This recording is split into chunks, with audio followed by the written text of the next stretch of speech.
Hello friends, so today we are going to start the new chapter of class 10th chemistry periodic classification.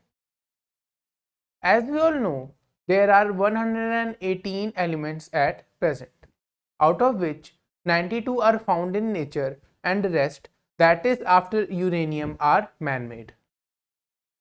This is the modern periodic table in which we have classified the elements. Now this table is based on the concept of periodicity. So let's do this concept in detail.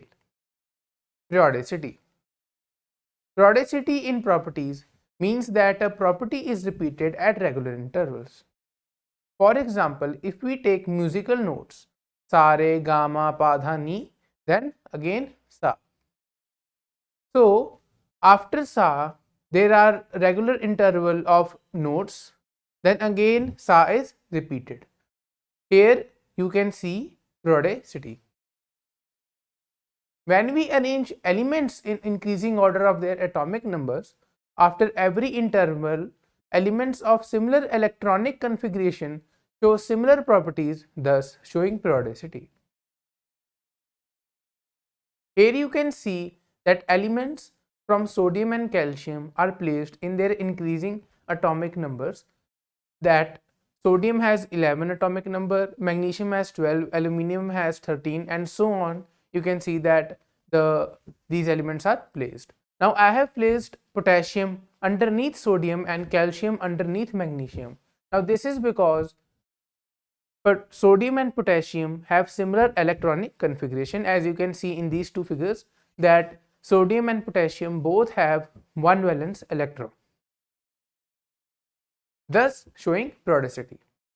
Similarly, in the case of magnesium and calcium, we can see that these both also have similar electronic configuration, that they have two valence electrons in their atoms. So here you can see that elements of similar properties are repeating after an interval, and therefore this is an example of periodicity. Now many scientists, before the formation of modern periodic table, came up with many theories which played a role in the formation of our today's periodic table. So let's discuss these properties under the topic history of periodic table or genesis of periodic classification. Now we will discuss the topics: de Bruyn's law of triads, Newton's law of octaves, Mendeleev's periodic table, and finally we will do the modern periodic table in detail. So let's get started with de Bruyn. Now de Bruyn was a German chemist who gave the idea of triads. De Bruyn's law of triads. When elements are arranged in the order of increasing atomic masses, groups of three elements known as triads having similar chemical properties are obtained. The atomic masses of the middle element of the triad being equal to the arithmetic mean of the atomic masses of the other two elements.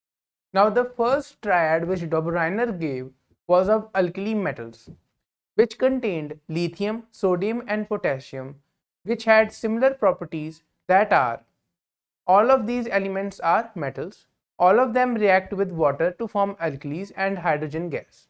All of them have valency of 1, meaning they are monovalent. Now lithium, sodium and potassium have atomic masses of 7, 23 and 39 respectively. Now when we calculate the arithmetic mean of atomic masses of lithium and potassium, we come up to the answer, which is 23, and atomic mass of sodium is also 23.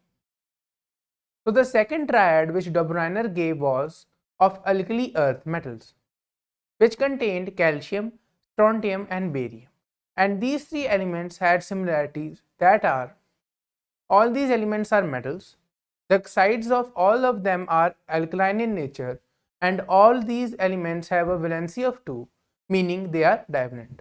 Now the atomic masses of calcium, strontium and barium are 40, 88 and 137 respectively. When we calculate the arithmetic mean of atomic masses of calcium and barium, we get the answer as 88.5.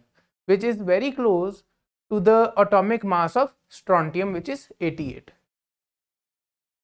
Now the third triad which Dobereiner gave was of halogens, which are chlorine, bromine and iodine.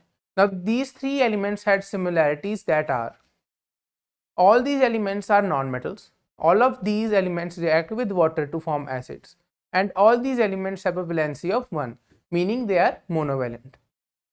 Now when we calculate the arithmetic mean of atomic masses of chlorine and iodine, we get the answers as 81.2, which is very close to the atomic mass of bromine, that is 80. Now from these three triads, we can see the point of Dobereiner, which was when elements are arranged in the order of increasing atomic masses, groups of three elements known as triads having similar chemical properties are obtained. The atomic masses of middle element of the triad being equal to the arithmetic mean of the atomic masses of other two elements. But Dobereiner's law had some limitations, which are: the limitation of Dobereiner's classification was that it failed to arrange all the then known elements in form of triads of elements having similar chemical properties. Dobereiner could identify only 3 triads from the elements known at that time. So his classification of elements was not much successful.